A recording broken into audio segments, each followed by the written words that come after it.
Hi students, आज हम start करते हैं चैप्टर थर्ड एसपी का इश्यू ऑफ शेयर्स। उसका हम क्वेश्चन नंबर 6 स्टार्ट करते हैं बच्चों, कॉल्स ऑन शेयर्स। ठीक है, तो कॉल ऑन शेयर्स का मतलब क्या होता है बच्चों? देखो, जो कंपनी होती है ना, कंपनी जो करती है, कंपनी के जो शेयर्स का जो पैसा है, it does not collect at a time. समझो, देखो यहाँ लिखा, suppose company has issued 10,000 equity shares of ₹10 each, the amount of which payable installment. Company वो पैसा कैसा मांगती है बच्चों? इंस्टॉलमेंट में। जैसे समझो अभी 10 रुपए का शेयर उसने इशू किया, कितने का इशू किया? देखो 10 रुपए का एक शेयर की कीमत ईच 10 रुपीज है। तो कंपनी जो 10 रुपीज है ना बच्चों, एक बार कंपनी कलेक्ट नहीं करती है पब्लिक से, मतलब शेयर होल्डर से। It collect the installment like this way. So on application, कुछ पैसा वो अप्लीकेशन में कलेक्ट करती है। आपको पता है एटलीस्ट 5% तो कलेक्ट करना है। फेस वैल्यू ऑफ शेयर का कितना कलेक्ट करना है? 5%, जिसको मिनिमम सब्सक्रिप्शन मैंने पढ़ाया था, मिनिमम सब्सक्रिप्शन अलॉटमेंट ऑफ शेयर्स के टाइप पे बताया था। The company should be collect the minimum subscription. तो 5% कलेक्ट करना है, उसके ऊपर जितना भी कलेक्ट, लेकिन 5% एटलीस्ट कलेक्ट। तो 10 रुपए का शेयर है, 5% 0.5 पैसा आता है, लेकिन हमने 2 रुपया कलेक्ट करे, चलो उसके ऊपर कितना भी कलेक्ट, लेकिन एटलीस्ट 5% तो कलेक्ट करना ही करना है। ठीक है बच्चों, तो उसने 2 रुपया एप्लीकेशन में कलेक्ट किया, उसका अलॉटमेंट में 3 रुपया कलेक्ट किया। ठीक है, उसके बाद उसने जो बचा हुआ पैसा है, अभी 10 रुपए का शेयर है, कितना कलेक्ट किया एप्लीकेशन अलॉटमेंट के टाइम पे? 5 रुपीज उसने टोटल किया। तो बैलेंस कितना बचा? 5। तो वो बचा हुआ जो 5 रुपीज है वो इंस्टॉलमेंट में कलेक्ट करेंगे। ठीक है, और वो इंस्टॉलमेंट कैसे कलेक्ट करेंगे? At least 25% of face value of share, इसका 25% एटलीस्ट कलेक्ट करेंगे, जिसको बोलते हैं कॉल। जिसको क्या बोलते हैं? Call means demand made by company. Call means what? Demand made by company to pay the unpaid balance on shares. तो अनपेड बैलेंस कितना था? 5 रुपीज। 10 रुपए का शेयर था, एप्लीकेशन पे 2 रुपया मिल गया, अलॉटमेंट पे 3 रुपया मिल गया, तो बचा 5 रुपीज। उसने क्या किया, उसको जब जरूरत पड़ी कंपनी को, तो क्या करेगी, वो पैसा डिमांड करेगी। तो 25% से ज्यादा नहीं होना चाहिए, 25% से कम हो सकता है। तो 10 रुपए का 25% कितना आता है बच्चों? 2.5 रुपया। तो 2.5 रुपया से ज्यादा नहीं कलेक्ट करेंगे। 2 कलेक्ट कर से 1 रुपया कलेक्ट कर से 1.5 रुपया कलेक्ट कर से पर शेयर के पीछे। तो 2.5 रुपया उसने कलेक्ट किया है। ठीक है, 25% इधर 2.5 रुपया कलेक्ट किया है, फिर उसने 2.5 रुपया और एक कॉल पे किया है। समझ में? तो first call, second and final call, ऐसा करके 2.5 कलेक्ट किया, बचा 5 कलेक्ट किया, टोटल 10 रुपया कलेक्ट किया। It is called a call on shares. So let's start, what is a call on shares? Meaning देखो यहाँ पे, at a time of issue of shares, at a time of issue of shares, company में state that the issue price of the shares to be paid in the instalment. देखो, company जब shares issue करती है तो उस time पे company ऐसा state करती है कि कंपनी जो पैसा है कैसे कलेक्ट करेगी? इंस्टॉलमेंट में। So price for the shares to be paid in the instalment as and when the company demand it. जब कंपनी डिमांड करेगी तब वो पैसा आपको पे करना है। So call means what? That is a demand made by company. So when the company demand the shareholders to pay the part or full amount of the balance amount unpaid on shares, it is called the call on shares. तो call on share का इसलिए meaning क्या हो गया? देखो, जब company share issue करती है उसी टाइम उसको प्रॉमिस करती है, उस अप्रॉक्सीमेट लिखा था कि कंपनी क्या करेगी, company does not collect the entire amount of share at a time, it should be collect by company in the installment, and when company collect this amount, demand for this unpaid amount of share, this calls a call on shares. So here, so when the company demand the shareholder to pay the part or full amount of the full amount, part भी बोल सकती है, full amount भी मांग सकती है, और the balance amount of unpaid on shares, it is called a call on shares. उसको क्या बोलते हैं बच्चों? call on shares. So in short, it is a demand made by company to shareholder to pay the unpaid amount of shares. सो जैसे example अभी हमने starting किया था, देखो ये 10 रुपीज़ का शेयर था, 2 रुपीज़ और 3 रुपीज़ उसने एप्लीकेशन अलॉटमेंट में कलेक्ट किए। तो बचा हुआ पैसा उसने क्या किया? इंस्टॉलमेंट कलेक्ट किया, फर्स्ट एंड सेकेंड, ऐसा 2 इंस्टॉलमेंट किया, उसको बोलते हैं कॉल बोलते हैं। ठीक है, सो दस beside the application money, allotment money, समझ में आया? तो ये बिसाइड में सा एप्लीकेशन अलॉटमेंट मनी को छोड़ के, the if the company demand the balance unpaid amount on share, it is called a call on shares. मतलब ये जो एप्लीकेशन मनी है, अलॉटमेंट मनी है, इसको छोड़ के जो बचा 5 रुपया बैलेंस बचा है, उस 5 रुपया जो बैलेंस अमाउंट है उसके लिए जब कंपनी क्या करती है? डिमांड करती है, that is called a call on shares. This unpaid amount और partly paid up, unpaid amount on partly paid up shares is a liability of the share holders. देखो, जो अनपेड अमाउंट है ना, 5 रुपया, 2 रुपया उसने एप्लीकेशन में किया, 3 रुपया उसने अलॉटमेंट में कलेक्ट किया, तो बचा 5 रुपया, वो कंपनी के शेयर होल्डर की लाइबिलिटीज है, जब कंपनी मांगेगी उसे देना है। ठीक है, उसको अनपेड अमाउंट को, पार्टली पेड अप शेयर का जो अमाउंट है वो कंपनी के शेयर होल्डर की लाइबिलिटीज है। So company share holder should be paid when company demand it. If the share holder fail to pay, अगर शेयर होल्डर उसने पे नहीं किया, the company can forfeit the shares. Forfeit मतलब take away, मतलब company वो shares को ले लेगी, समझ में, मतलब फॉरफिट करेगी, कैंसिल कर देगी, उसके शेयर जब्त कर लेगी। ठीक है, इसके बाद next question forfeiture of shares पढ़ेंगे। ठीक है, तो क्या बोलता है, if the share holder do not pay the amount of call on shares, मतलब कॉल का पैसा उसने पेड नहीं किया, कंपनी क्या करेगी, उसके शेयर होल्डर को कैंसिल कर देगी। जैसे समझो, देखो अभी हम कोई चीज इंस्टॉलमेंट में परचेज, जैसे आप बाइक परचेस करते हो, देखो इंस्टॉलमेंट में आप अगर इंस्टॉलमेंट पे नहीं करेंगे तो आपको रिमाइंडर आएगा, समझ में, बाइक का इंस्टॉलमेंट पे आपको रिमाइंडर आएगा कंपनी बैंक से, फिर भी आपने नहीं पे किया तो बैंक क्या करेगा, आपकी बाइक को जब्त कर लेगा। That is cause of forfeiture, समझ में। तो ऐसे ये होता है call on shares. Call on shares, call can be made only by the board of director. देखो ये जो कॉल ऑन शेयर करने का जो पावर है वो सिर्फ किसके पास है, board of director, in the interest of company. और बोर्ड ऑफ डायरेक्टर जो कॉल का पैसा है खुद के फायदे के लिए नहीं लेगा, it should be collected by the board of director in the interest of company, not for the personal interest, समझ में। तो call can be made only by the board of director in the interest of company, company के फायदे के लिए ही call करेगा, personal फायदे के लिए कॉल नहीं करेगा। Second, company has to send call letter notice to the share holder asking them to pay the call money. ठीक है, अभी देखो जो कॉल ऑन शेयर्स है, कॉल जो डिमांड है वो कंपनी कैसे करेगी, by sending the call letter, समझ में। कौन सा लेटर सेंड करेगी, कॉल लेटर या नोटिस सेंड करेगी, जिसके थ्रू उनको इन्फॉर्म करेगी एडवांस में। और कितने दिन एडवांस में देगी, देखो, given them minimum 14 days notice to pay the call money to the company bankers. ठीक है, एडवांस में 14 डेज की नोटिस देगी और उस नोटिस के थ्रू उसको इन्फॉर्म करेगी, भाई तुम्हारे ऊपर इतना इतना पैसा पेंडिंग है, you should be paid it on और बिफोर दैट डेट। और उसको 14 डेज का मिनिमम टाइम पीरियड देगी, कम से कम 14 दिन का टाइम देना है, 14 दिन से कम टाइम नहीं देना है, कम से कम 14, उसके ऊपर हम 15 दिन का टाइम, जैसे 1 महीने का टाइम, 2 महीने, जितना भी आपको देना दे सकते हैं, कंपनी के ऊपर डिपेंड्स है, बट एटलीस्ट मिनिमम 14 डेज का टाइम पीरियड उसको देना है शेयर होल्डर को to pay the call money. ठीक है, उसके बाद no call can be made for the more than 25% nominal value of shares. अब जैसे अभी मैंने तुमको बताया, देखो कॉल ऑन शेयर कितना होना चाहिए, एटलीस्ट 25%, 10 रुपया फेस वैल्यू था शेयर्स का, लेकिन यहाँ पे देखो हमने दिखाया था, क्या दिखाया था, 10 रुपया फेस वैल्यू शेयर का था, उसके ऊपर 25% मतलब 2.5 रुपीज आएगा, नहीं 10 रुपीज का 25% कितना आएगा, 2.5 रुपया आएगा। तो 25% कम से ज्यादा कॉल नहीं कर सकते, तो यहाँ पे उसने पूरा का पूरा 25% किया है, 25 से ज्यादा नहीं कर सकते, उससे कम कर सकते लेकिन उससे ज्यादा नहीं कर सकते, समझ में। सो no call can be made more than 25% of the nominal value of shares, nominal face value of shares.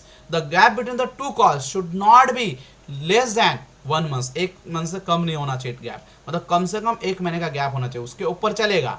ठीक है, from the date fix for the payment last preceding call, मतलब पिछला कॉल समझो, पिछली बार मैंने 2.5 रुपया कॉल किया था समझो पिछले महीने के 10 जून को, तो इस बार 10 जुलाई में मैं कब कॉल करूंगा, 10 जुलाई के बाद, मतलब 30 दिन का गैप होना चाहिए, 30 दिन से कम गैप नहीं होना चाहिए, समझ में। मतलब मैं 9 जुलाई 8 जुलाई को कॉल नहीं कर सकता, समझा। पिछले बार मैंने कॉल का पैसा उसने कब पेड किया था, लास्ट डेट था 10 जून, तो 10 जून के बाद अभी दूसरा कॉल जब मैं कॉल करूंगा एटलीस्ट 30 दिन का गैप होना चाहिए, मतलब जुलाई के 10 तारीख के बाद ही मैं कॉल करूंगा, जुलाई के 10 तारीख के पहले मैं कॉल नहीं करूंगा, मतलब 30 दिन का टाइम गैप होना चाहिए, समझ में। The call should be made as per the procedure given the company's article of association. देखो कॉल ऑन शेयर कर सकते हैं लेकिन किसके हिसाब से करें, as per the rules and regulation of the company's article of association of the company. Company का आर्टिकल देखो, जैसे कंपनी के रूल्स लिखे तो उस रूल्स के हिसाब से हम क्या करेंगे, कॉल करेंगे, समझ में बच्चों। So this is a call on shares which I have finished. So देखो नेक्स्ट क्वेश्चन हम पढ़ेंगे फॉरफीचर ऑफ शेयर्स। देखो मैंने तुमको बताया अगर कॉल का पैसा अगर नहीं पे करते, समझ में आया कि नहीं, अगर शेयर होल्डर क्या करता है, कॉल का पैसा नहीं पे करता है तो उस टाइम पे क्या करेंगे, the share is liable to the forfeiture. So now I am going to start what is a call forfeiture of shares. अगर शेयर ने कॉल का पैसा नहीं किया तो उसके शेयर फॉरफिट होंगे, मतलब कैंसिल हो जाएंगे। So question number 7 that is a forfeiture of shares. देखो if the share holder fail to pay call on shares within the certain period the board of director if authorized by article of association can forfeit means take away the ownership of members. देखो क्या लिखा है, forfeiture of shares मतलब क्या होता है, means अगर समझो देखो शेयर होल्डर ने कॉल का पैसा पे करना, जैसे अभी मैं शेयर मैंने क्या किया, कंपनी है, मैंने क्या किया, सामने शेयर होल्डर को कॉल किया कि भाई तेरा 2.5 रुपया शेयर्स का पे कर, अगर वो पे करता है तो ठीक है नेक्स्ट प्रोसीड होगा, अगर नहीं पे करता है तो कंपनी क्या करेगी, उसके शेयर फॉरफिट कर लेगी, जब्त कर लेगी। जैसे मैंने अभी एग्जांपल बताया कि समझो आपने इंस्टॉलमेंट में बाइक परचेस की और आप बाइक का इंस्टॉलमेंट नहीं पे कर रहे हो तो आपको क्या होगा, रिमाइंडर होगा, नोटिस आएगा, फिर वार्निंग आएगा, फिर भी आप पैसा नहीं पे करते हो बाइक का, तो कंपनी वाले बैंक जो कि आपकी बाइक को क्या करेगी, जब्त कर लेगी, समझ में। में। So if the share holder fail to pay the call on share with the certain period, the board of director if authorize by article of, मतलब कंपनी के आर्टिकल में ऑथराइज मतलब रूल्स होना चाहिए कि बोर्ड ऑफ डायरेक्टर को power देनी चाहिए, ऑथराइज मतलब पावर देनी चाहिए कि वो शेयर्स को फॉरफिट कर सकता है। अगर ऐसी पावर आर्टिकल ऑफ शेयर में लिखी है, so the board of director can forfeit the shares, that is take away the ownership of membership, मतलब मेंबर की उसकी ओनरशिप टेक कर लेगा, मतलब शेयर होल्डर शेयर सर्टिफिकेट था ना उसका जब्त कर लेगा। This is cause of forfeiture of shares, इसको बोलते हैं फॉरफिचर ऑफ शेयर्स।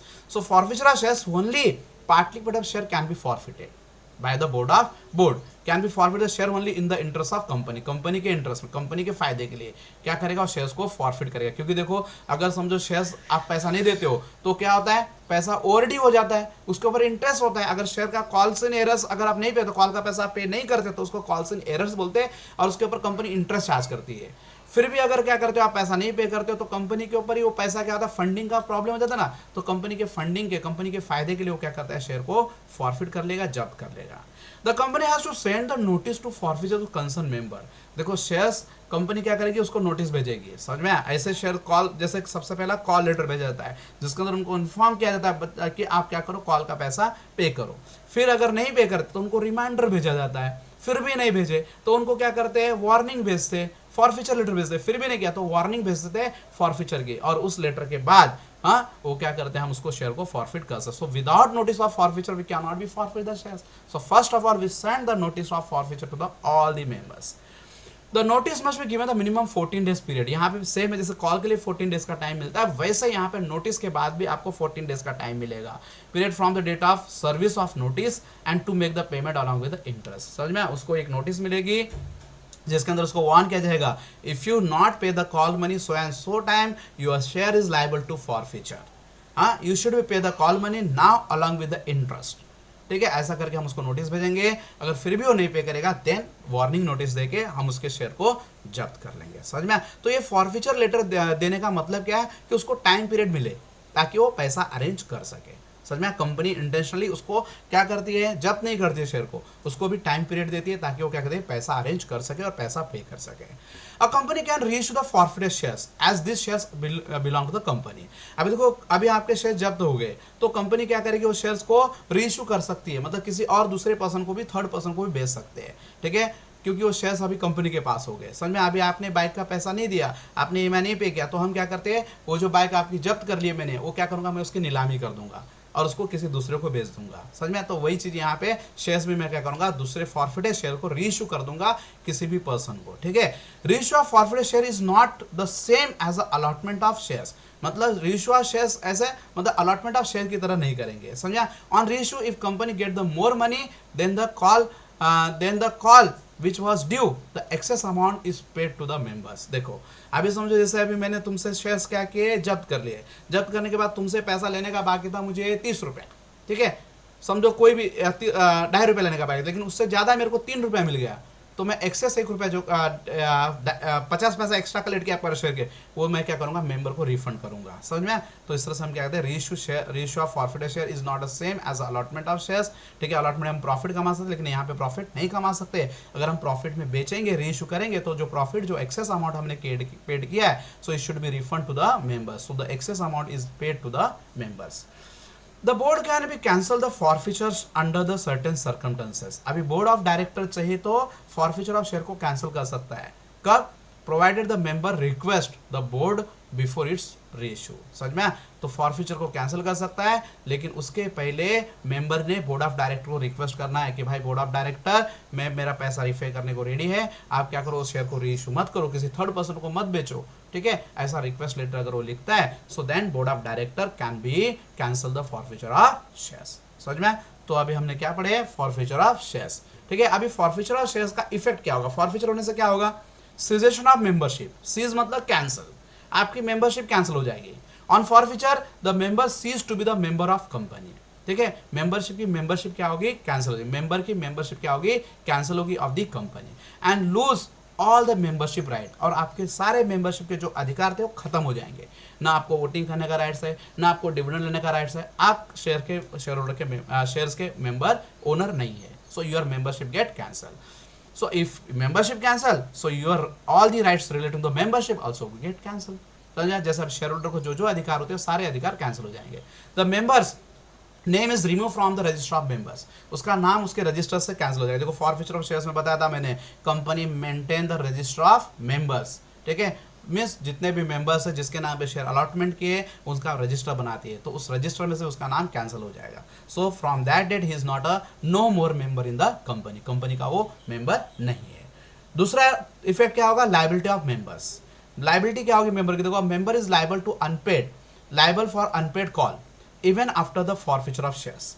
देखो अभी जो मेंबर है शेयर को फॉरफिट करने के बाद भी वो चाहे तो उसकी लाइबिलिटी है, वो चाहे तो फॉर जो अनपेड अमाउंट है वो पे कर सकता है। The liability cease only when the company reissue the forfeited shares. वो आपकी लाइबिलिटी कब सीज होगी, आपकी लाइबिलिटी कब खत्म होगी, जब कंपनी क्या होगी वो शेयर को रीइश्यू कर देगी।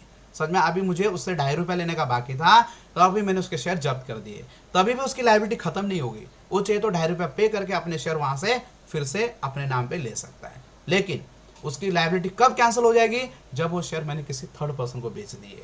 समझ में? अभी समझो तुमने बाइक का पैसा नहीं पे किया तो तुम्हारी बाइक मैंने क्या कर दी, जब्त कर दी, बैंक ने आपकी बाइक जब्त कर दी। आप चाहे तो फ्यूचर में जाकर बैंक का पैसा पे करके बाइक छुड़ा सकते हो, लेकिन वो बाइक अगर मैंने दूसरे को बेच दी तो आपका क्या होगा, लायबिलिटी खत्म हो गया and you don't have any right on that bike. तो वैसे यहाँ पे शेयर्स का भी वही कहानी है बच्चों।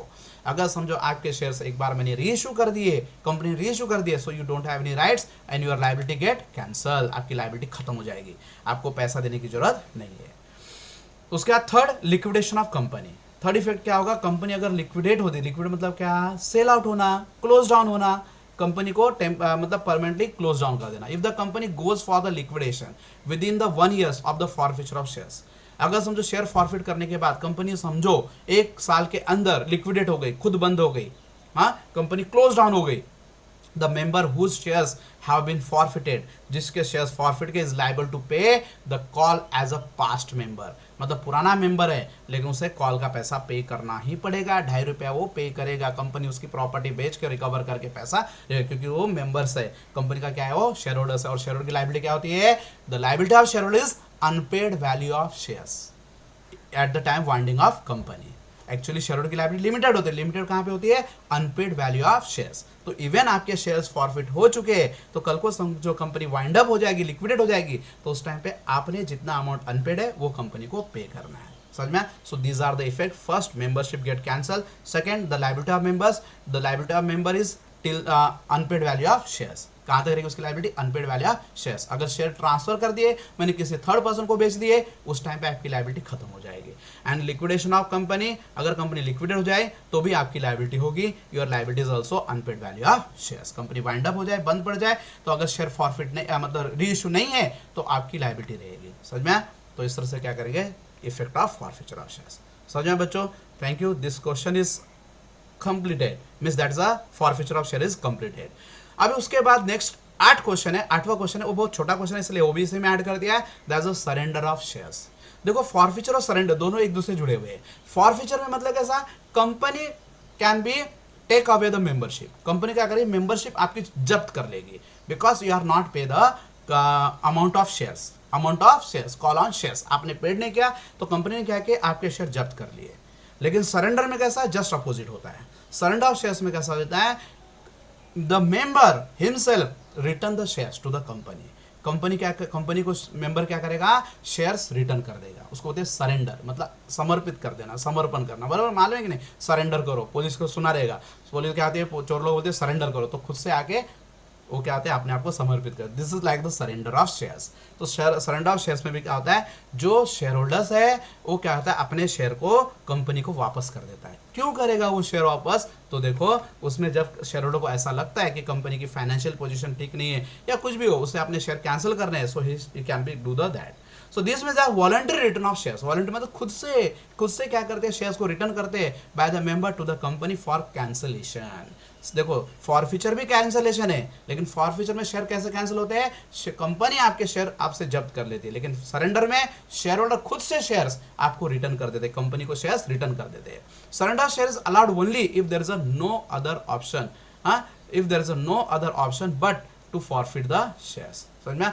शेयर को फॉरफीचर के अलावा अगर दूसरा कोई ऑप्शन नहीं है तो उस टाइम पे क्या कहते हैं, कंपनी के शेयर होल्डर क्या कहते हैं, सरेंडर करते हैं। मतलब कंपनी जब्त करे उसके पहले वो क्या कहते हैं, अपने आप को सरेंडर कर देते हैं। समझ में?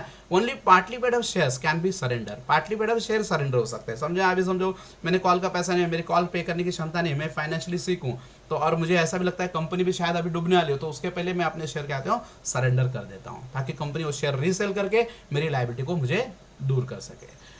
सो मेरी लायबिलिटी से मुझे क्या करे, सीज कर सके। तो ऐसा हम कर सकते हैं। सो पेड अप शेयर्स मतलब पार्टली पेड अप शेयर ही सरेंडर हो सकते हैं, fully paid up share surrender करने की जरूरत नहीं है, आप सेल आउट कर सकते हैं उसको। Surrender of shares can be reissued in the same way as a forfeiture. देखो सरेंडर, जैसे आपने कंपनी को शेयर सरेंडर किया तो कंपनी क्या करेगी, वो जो शेयर्स है जैसे फॉरफीचर के टाइम पे रीइशू करते हैं, तो वैसे यहाँ पे सरेंडर के टाइम पे शेयर क्या होते हैं, रीइशू हो सकते हैं। The articular organisation of company must provide for surrender of shares. तो सरेंडर ऑफ शेयर्स के लिए कंपनी के आर्टिकल में रूल्स होना चाहिए। Surrendering of shares lead to the reduction of capital. देखो शेयर्स के सरेंडर करने से कैपिटल रिड्यूस हो सकता है, so hence company avoid the surrender of shares. देखो कैपिटल कंपनी के लिए लाइव ब्लड होता है बच्चों, अगर वो कम हो जाए तो कंपनी के लिए प्रॉब्लम है, इसलिए कंपनी हमेशा अवॉइड करती है कि कंपनी क्या करे, शेयर के सरेंडर को सरेंडर न हो। So they avoid to surrender of shares, but there is a provision in the Company Act 2013. The shareholder can be surrender their shares if they feel that their financial position not well and they are not able to pay the amount of shares. They can be surrender the share to the company as like the forfeiture of shares. But the difference is that in the case of surrender of shares, shareholder himself give the share to the company, but in the case of forfeiture of shares, the company should be take the membership. ठीक है? तो इस तरह से क्या आते हैं, surrender और फॉरफीचर, इसके ऊपर कभी कभी डिस्टिंक्शन भी आता है। समझ में? So this lesson is over, this question is over. Thank you.